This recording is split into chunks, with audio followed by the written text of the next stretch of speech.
Hello everyone. I completed installing all the components onto the board and it's nice and neat, very well laid out, very easy to follow all the instructions. Um,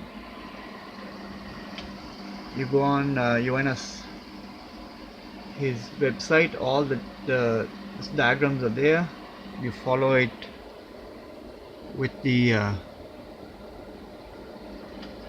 component breakdown, and it's very easy to put it all together even if you don't have any experience in this type of electronics.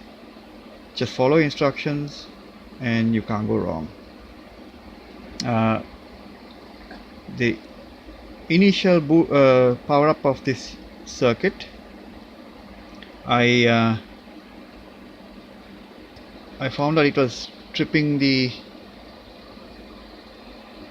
overcurrent because I set the overcurrent to about 100 milliamps, and I initially thought that this regulator was defective, and then I found out because of this capacitor here, 680 microfarad capacitor, it has an initial current draw. So I increased the limit to 350 milliamps, and thereafter the current drops to about 10 milliamps once it's running. So nothing is wrong with the unit, it just needs that initial set to switch on, and after it quickly drops. You don't even notice the drop, it's just a quick draw and then it's 10 milliamps.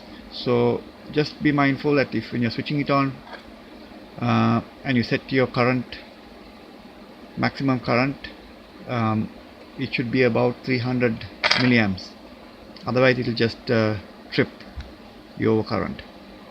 And nothing is wrong with just that this cap, I guess the 680 microfarad needs a little initial extra draw, and thereafter it's fine. I checked the voltages on all these chips, these